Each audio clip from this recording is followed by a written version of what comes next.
Very good. We're moving on to item 12. Madam Clerk? Item 12, contract for preliminary design services for recommissioning the Charles E. Meyer Desalination Facility. Very good. We have some public speakers on that. And Mr. Hagmark and Ms. Bjork, whenever you all are ready. Madam Mayor, Pro Tem, council members, my name is Joshua Hagmark.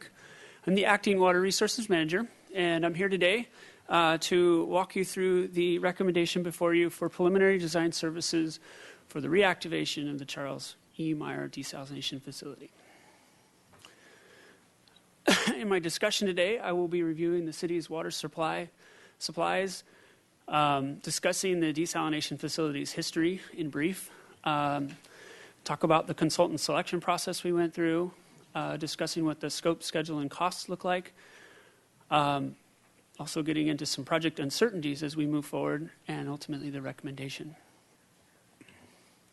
So this is, for those who've been watching the monthly drought updates, this is a familiar graph showing our current supply strategy.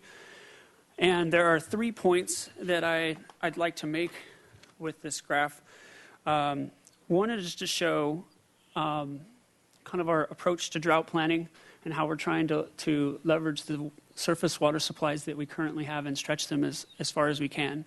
And that through conservation measures, through a diverse water supply portfolio. We certainly don't have all our eggs in one basket. We're trying to diversify as much as we can so no one supply leads to our demise. We have several supplies to back it up. The desalination facility, as you can see, comes into plan right now in year 6. So it's pretty much part of our response if everything else doesn't come through. And we have this assumption here assumes no reservoir inflows and no state water, which is pretty conservative. And I think I'd like to point out, too, getting here, in the 1980s, this community used over 16,000 acre-feet of water, and over the last 20 years plus, we have had a very aggressive conservation program that has reduced our water usage on average by about 20%, despite adding about 5% to our community and having over 5 million visitors every year to Santa Barbara. So I think this community has done a lot to address its water usage and continues to do so. So water shortage contingency plan. Within the city's long-term water supply plan, we recognize we have a water shortage contingency plan. And with that plan, we are kind of moving through it now. And one of them is supplemental water purchases. As you know, I've been keeping you guys updated on that. We have several options for purchasing water, but with any of those options, none of them is sufficient enough to solve all of our water problems should we get to year 6. We cannot convey enough water if the water were even available. Additionally, we're moving forward with extraordinary conservation measures as we move towards a proposal to go to a stage 2 declaration. With that becomes regulations to help encourage folks to take that next step on reducing their water usage, and also rates to help people get there and to keep our revenues neutral, so we keep the water fund afloat. And then finally, desalination is part of our water shortage supply plan. Now, the history of the facility, it was constructed and completed in 1992. In 1994, it was placed in long-term standby mode. It was a business decision based on the cost of producing desalinated water. Staff moved forward to permanently permit the facility, and that was completed in 1996. And that's when we received our coastal development permit for permanent installation. Has been part of our long-term water supply plan since 1994. And that long-term water supply plan was recently updated and adopted by council in 2011. So our consultant selection, we put together a very detailed request for proposals. It went out to 11 firms. We got 3 very qualified firms to respond. We were pleased with that response. Some great teams. We put together a diverse panel of some staff internally from various parts of the city, along with we had a neighboring water agency participate as well. Ultimately, it was unanimous. They all believed that Carollo Engineers was the preferred consultant to move forward with, and their diverse background and both local California projects in desal and their international experience were some of the selling points. As part of the scope of services, there are three main phases. The phase one is basically the study phase. What we're going to be doing is looking at the capacity of the facility. In our long-term water supply plan, we recognize a capacity of 3,100 acre-feet a year.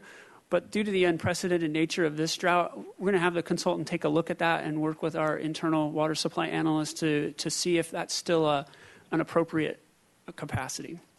Another thing we're going to take a look at is what technology is out there so that we can minimize, reduce environmental impacts and our energy usage as well, since desal has notoriously been a large energy user. And then as part of it, we're going to have the consultant team also help us out with evaluating our existing permits and help us to lay out a path for renewal or confirm validity. Help us out with funding, financial alternatives, which currently there are grants, which we are actively looking for with their assistance. We also have a state revolving fund loan, which we did submit a statement of intent to them, letting them know we're very interested, and hopefully that would come through. That's probably our cheapest form of funding through a loan. But we're also making preparations if we need to go to bonds or COPs. That's also another alternative that we'll be exploring. So phase two is basically the performance specification. This would be the document that we would be able to select the design build operator. This is kind of a unique terminology for the city. We don't do this very often, and I'll explain why. But the design build operate, you're basically one entity, one firm, will have both the engineering design aspects, it will have the construction team, and it will have the ability to operate the facility. This is how the original plant was constructed and operated, and was talking to those who were around. That was a very successful relationship having it that way. Now, the benefits of DBO are it allows both design and construction to move in parallel to each other, a slight stagger, but in parallel, which allows us to shave off at least a year, if not more. And then there's the reduced risk. In this sense, we're able to transfer the responsibility of delivering that water to one entity who controls both all the design, the construction, and the operations. And so with that, we don't have a whole bunch of separate entities like we normally would see in our low bid contract approach. And then the final phase is the design, build, operate proposal evaluation, where Carollo would be on board to help us out with that evaluation process. Because typically with these DBOs, there are several variations that you'll put together, like maybe different design schemes. And so it may not be the cheapest solution, but the approach, there's an aspect of the approach that you may be more desirable to the city. And so that'll be part of that selection process that we would go through. So I do have a graphic after this, but just to quickly go through the schedule, here we are, May 6th. Should council choose to award the contract, we would move forward with preliminary design and permitting services. In September, the goal is to come back to council in September and present the summary of the findings, basically the costs that we anticipate to see from restarting the project, an updated schedule, a clear path for what we need to do to accomplish and obtain the permits necessary, and a recommendation or approval from council to move forward with releasing the request for proposals to actually do the design, build, operate contract. So that would be released in November. Those would come back in February of 2015. There'd be a time to evaluate those proposals, and with the idea that after next year's winter, we'll have a very good understanding of whether we need to move forward quickly with this, or whether we may get adequate rains next year that allows us to push this decision off for a year or more. But that we'd be looking to make some type of decision in April of 2015, and that would probably coincide with going to a stage 3 if we are in that particular situation where we saw another rainy year like this year. If we did move forward in 2015, the facility would be in operation by the summer of 2016. So how does that, I kind of put this graphic together to kind of show where we are. So if you look at year 3 right here, begin pre-designs where we are right now. And we are moving towards considering award of the design build contract next April in what we call year 4 of the drought. That would bring the facility on sometime in the summer of 2016. And currently our recognized need, critical need, would be in year 6. So the contracts before you today, the preliminary design and permitting services contracts totaled $935,000. And I know I've talked about this before, but the reactivation of the facility at this point, the latest information we have is from a 2009 study that was done looking at the capacity of 3,100 acre feet a year. And they estimated to be about $20 million.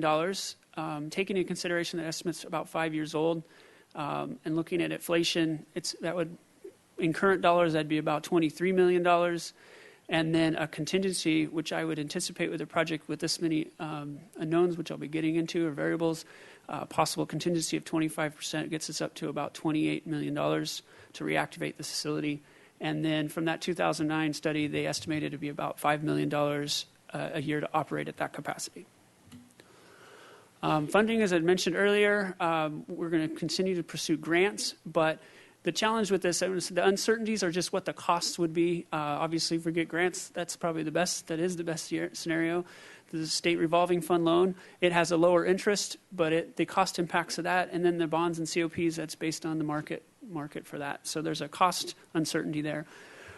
And then as far as the permits go, there are 2 main permits that we are going to be actively looking at over the next couple months, and that's our coastal development permit and our NPDS. And to just kind of summarize, the coastal development permit looks at the intake is primarily the concern of that permit, the intake into the facility, and the NPDS, or National Pollution Discharge Elimination, looks at the effluent or the outfall for this, which is actually tied into our wastewater treatment plant outfall. Now, some of the terminology I think that I think is important in this,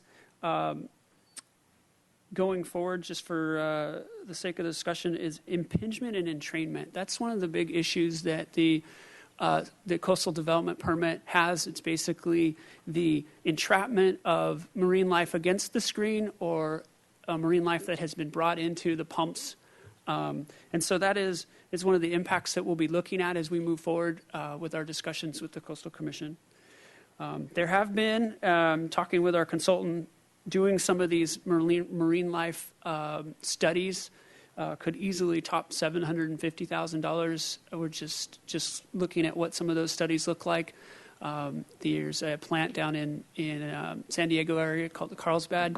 They've been doing extensive studies on the impingement and entrainment issues, and so along with Huntington Beach, there's several throughout the state who have done some studies on this, but this is approximately what the cost of that kind of study, and that may be something we come back to you in the next few months and need additional authorization if we have to go that direction.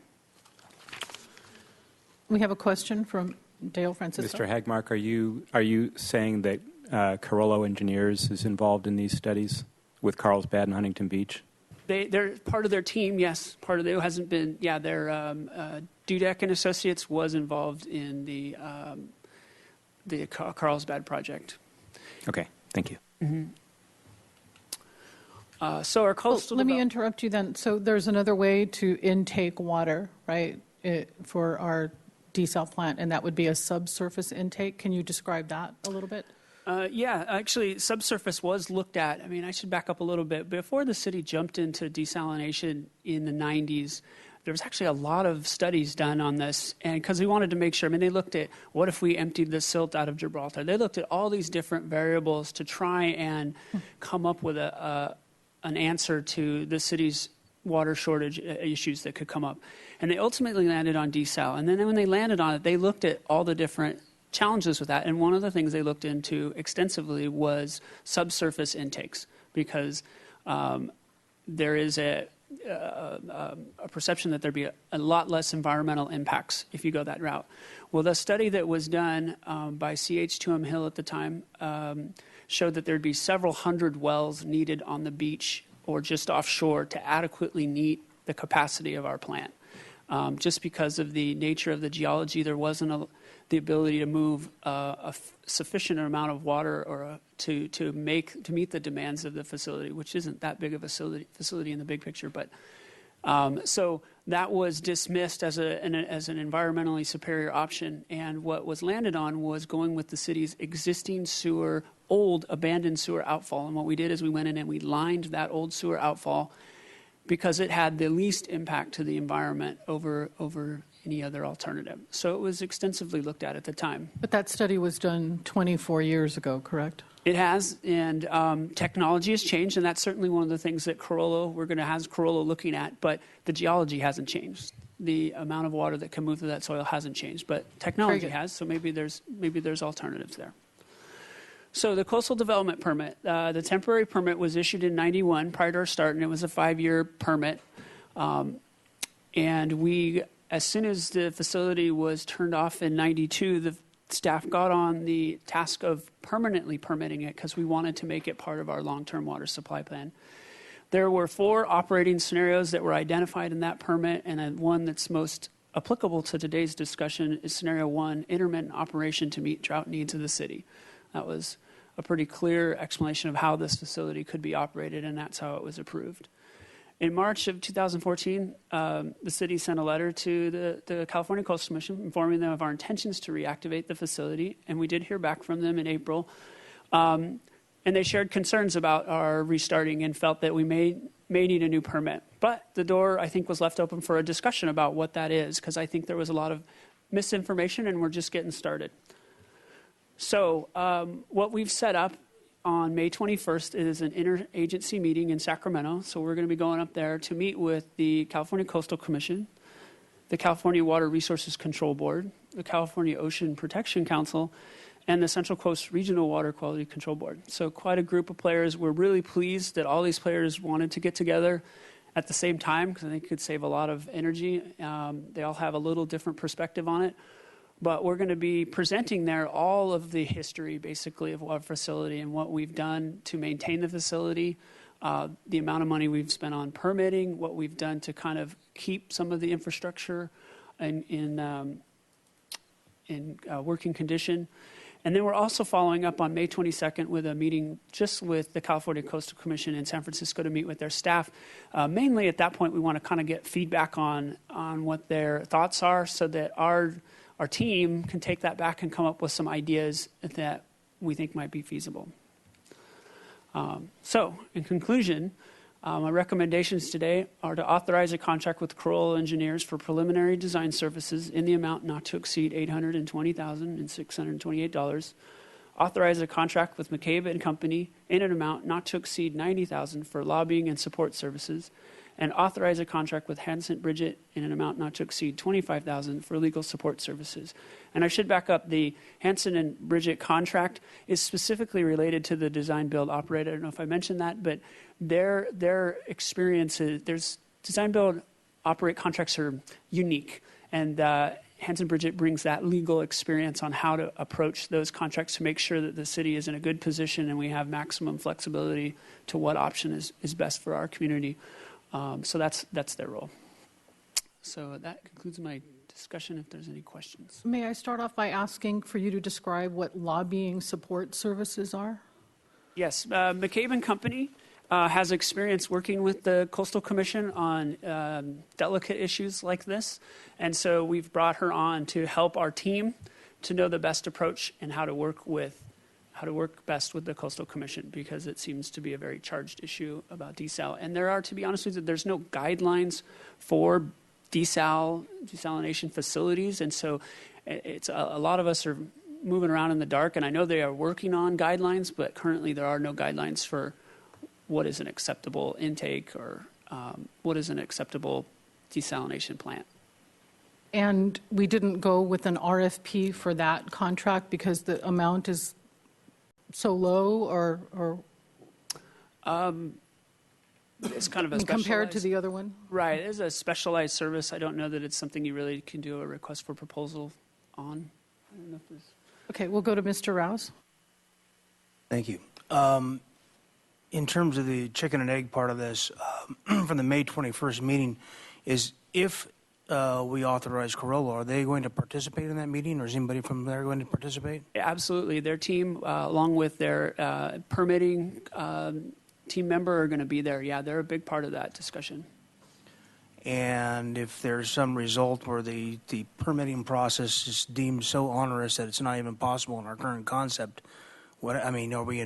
how far are we involved with this contract at that point in time? It's a time and materials contract, so it'd be the time invested.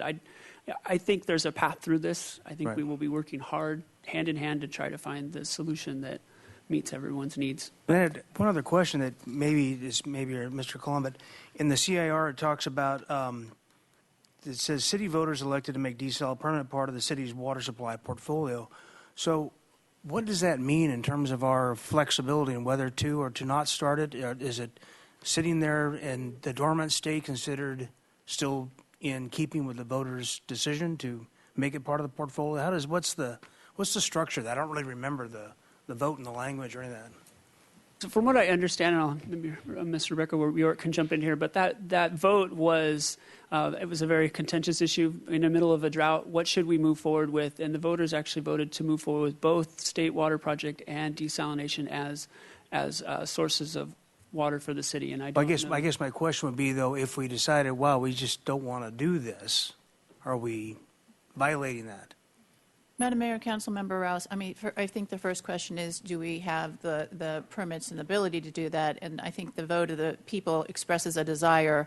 From the water supply management perspective, the issue would be, is our water supply plan and our urban water management plan up to date? If we decide that this is no longer an active water supply, and if it's not up to date, what other supplies do we need to develop to replace the supply that this represented?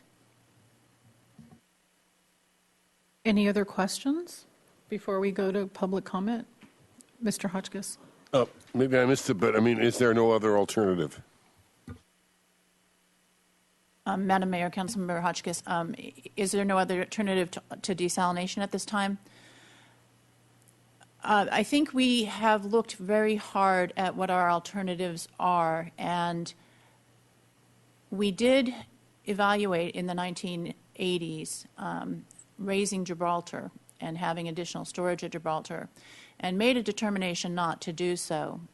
So that alternative for the current water supply picture is off the table because we don't have any water in Gibraltar, and it's not going to come without rainfall. State water, as Mr. Hagmark indicated, should we be able to acquire all the state water that we could pump, that component will fall short of the shortage that we would anticipate under the dire planning consequence that we are looking at here.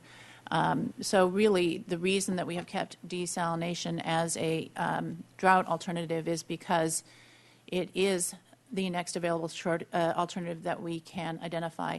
And I think one of the things that's important to understand in the water supply planning picture, the city's been extremely conservative in its approach to planning, moving from a 5-year drought planning window to a 6-year drought planning window to try and avoid the need for this drought supply.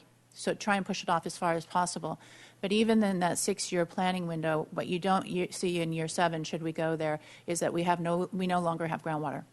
So not only are we looking to make up our lost and depleted surface waters at that point in time, the groundwater is not a resource to us either. All right, and this way we push the decision back as far as we can. Correct, Mr. Hagmark? Yep, that's the plan with our current approach and our long-term water supply plan is to try and push pushing this button as far out as we can. Mr. Hart? Well, just to be clear, this is really just the first step, and this is really just to get enough information to even make an informed decision at a later point in the fall. And so we are spending money to find the answers to all the questions that everybody has, all the questions the public has, all the questions the Coastal Commission has. Everybody involved has a lot of significant, serious policy, technical, environmental questions that we don't have any answers to, because this is 25 years old and we're trying to figure it out in this point in time. And so we're having to spend a fair amount of money to do that, to answer those questions, because this is enormously complicated, and the potential cost that everybody's very concerned about is a big number, and that ripples through rates, and that has consequences for lots of different things. But it's important for us to get this information as fast as we possibly can so we can make an informed decision. That's essentially what we're being asked to do today, is move forward, get information so that we're better prepared to answer all the questions that anybody's going to have about this. I guess that wasn't really a question, was it? Question mark at the end, maybe. I don't know. Got to jump on his commentary. Okay. Can I ask about El Nino? And I hope that's not a silly question, because I've heard people say next year or next winter will be an El Nino winter. And it seems sometimes when people say that, it does rain a lot more. And Councilmember Hotchkiss did bring up, where are we with our water supply needs? You're not a climate specialist, Mr. Hagmark, but... No, Madam Mayor Pro Tem. We are constantly watching NOAA. We're always looking to see what the predictions are, and we have heard the exact same thing you've heard, that they are predicting that for next year. The problem is in the past, it has been basically extremes. It could be that we receive an extreme rainfall from that and basically in the drought, or it could be we get nothing, depending on kind of where that high settles. If it settles off the coast and pushes all that moisture up and around us, that doesn't do us any good. So unfortunately, we can't. I don't want to leave our city's water supplies up to NOAA at this point, and we're going to move forward with the due diligence here. And if it comes true, that would be great. Okay. Let's go to public comment. Susan Jordan with the California Coastal Protection Network is first, and then Connor Everett, he's with the Southern California Watershed Alliance. Ms. Jordan, go ahead. Hi, thank you for having me here today. Susan Jordan, Director of the California Coastal Protection Network. And while I understand that your staff is starting to get back up to speed on desal, I've been working on it steadily for the last 15 years, and for the last 3, focused exclusively on the Huntington Beach Poseidon desal facility. That applicant has now been instructed to go back and do subsurface feasibility studies, and they're in the process of getting those experts in right now. My concern here is that this scope of work and the amount of money that you're considering does not include any evaluation of alternative intakes. And in fact, when this facility was done, nobody understood the impacts of open ocean intakes, and that's why 20 years later, well, actually in 2010, the State Water Board eliminated them, phased them out for power plants. These are not good technologies for your marine environment. And there seems to be a real misunderstanding about permitting. Now, if you're going to try and go in, and I believe you do need a new CDP. In fact, I think you might be technically in violation, because I don't think you got a CDP for the removal of the facility. But be that as it may, it's really water under the bridge, no pun intended. But there's this idea that you have to have all these beach wells on the beach that go down into an aquifer. That's completely erroneous. We have all this information. There's a technology that wasn't available then, that's subsurface infiltration galleries that sit beneath the ocean floor. In terms of testing, doing an entrainment and impingement study, that's going to take you a year, and then they have to crunch the data. So that's going to set you back. That's not going to move you forward. If you want to move forward, you get in there right away and you do subsurface studies. They take a few weeks to gather the data, and Poseidon can tell you this because they're having to do it right now, and then maybe a couple of months to analyze the results. So what I see this path that you're potentially going down is going to work counter to what you want to achieve, which is getting a quick answer. I also understand from having a conversation, and there was another misperception that this would set you back 18 months. Wrong. So I have a lot of information. I've been working on this a lot. I'm probably over my 2 minutes, but I don't see the clock. I think my letter explains a lot of that. Thank you. Thank you. Mr. Everett? Thank you very much. Connor Everett, Southern California Watershed Alliance and the Desal Response Group. So I guess I'm aging myself, but I was here when the plant was built in 1991. I was looking at it as a possible resource, and yet we ended up with a situation where it did go to El Nino, and the plant sat idle for 23 years. I also worked in Ventura, where we looked at that option and state water. We actually got neither one, and we improved our local efficiency. I then served on the Casitas Municipal Water District, where we looked at maximizing resources. So according to your website and your urban water management plan, you're about 130 gallons per day per person. Long Beach, which has its own power plant, is at 107. So even if you've dropped down part of that and you're required to drop anyway, you have a long ways to go in terms of levels of conservation.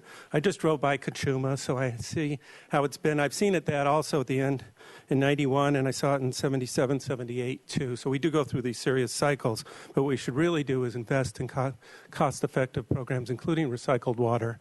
And you could at least wait a month until these meetings happen with all these agencies and you really get up to speed, because I too have worked on this issue for far more years than I thought I would. But the real interest is doing more conservation reclamation, and if we go to El Nino, to be ready with stormwater programs. So that's the information I want to make sure you hear. And this is a large commitment of funding, and it's only going to be the beginning. Since you built your plant, there are no large-scale working plants in California, and there's reasons for that. And there's many challenges that lay above. And if it does rain, it'll sit idle as a stranded asset again. Thank you very much. Well, you have 30 more seconds. Can I ask you a question to use up that time? So what is wrong with an open water intake? First, they're illegal. So for 30 years under the Clean Water Act, there's been a challenge of doing those, especially at power plants, because of the impact on the sea life, the little tiny life force of the ocean, the fish eggs, the fish larvae, and they get vacuumed into the to pipe. the screens. Actually, Okay. into the screens, it's 100% mortality. There's a discussion on screens, but really the solution, like you were talking about, and they've done this at Dana Point with the Municipal Water District of Orange County, is to filter it through sand. Then you don't have any impact on the sea life. So those are the things that have evolved over these 24 years we've been talking about desal plants in California. Appreciate your Thank you. information. Thank you. It's to the council. Mr. Hart? Well, let's talk about that specifically, because my understanding is that's exactly what we're doing today, is to spend money to answer those questions, to exactly pursue the direction that Ms. Jordan and the last speaker were talking about. What is it we need to do to get a permit? What is the current state of technology? What's available to us? What do we need to do to have the proper way to make this plant operate and to find out the course ahead? And there's an enormous amount of work both on the ocean side of this and the land side of this.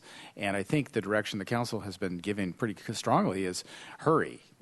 We've been saying that to staff. We have monthly updates on the water supply situation, so that there's, I think, a great sense of urgency from the council and directed to staff to please do these things as expeditiously as possible. So while I understand everybody wants this information, I think the fastest way to get that information is to go do that.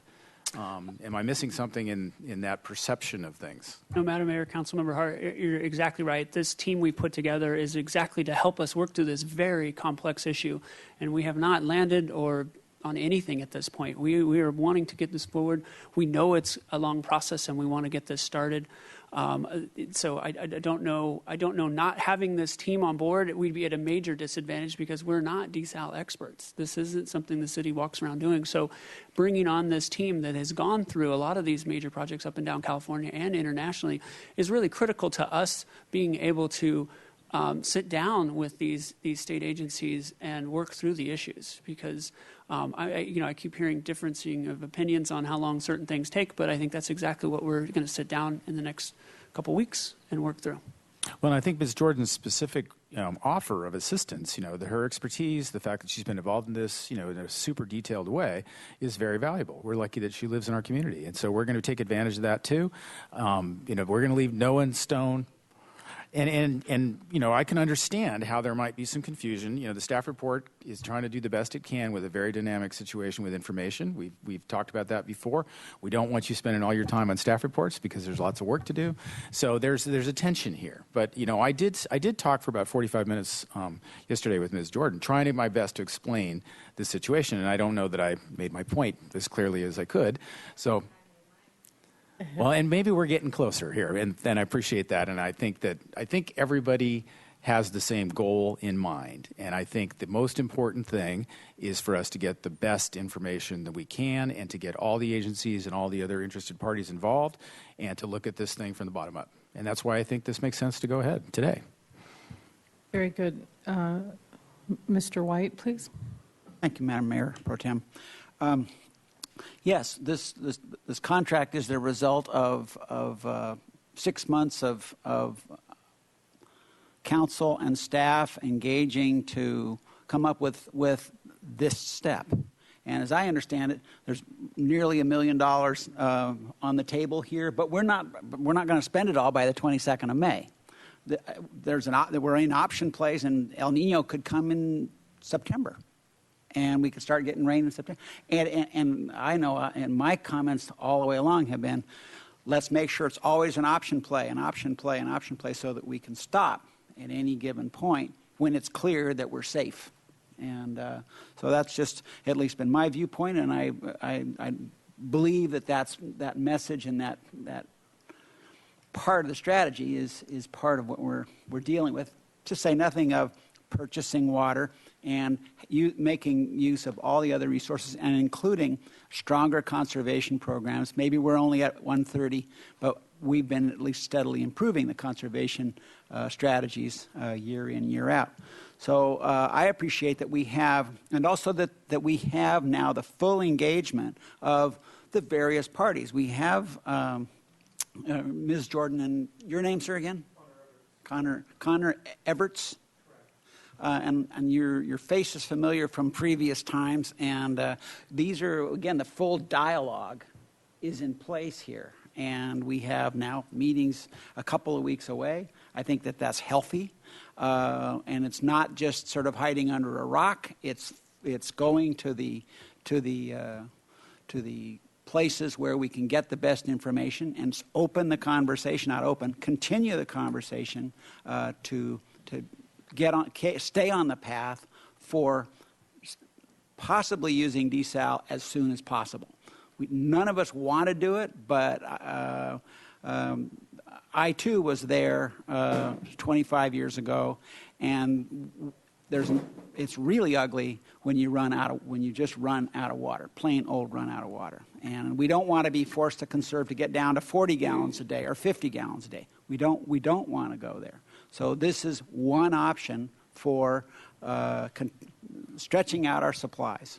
And I think this is a respectable combination of strategies to deal with this issue, and I certainly support it as well. Mr. Hotchkiss. Thank you, Madam Mayor Pro Tem.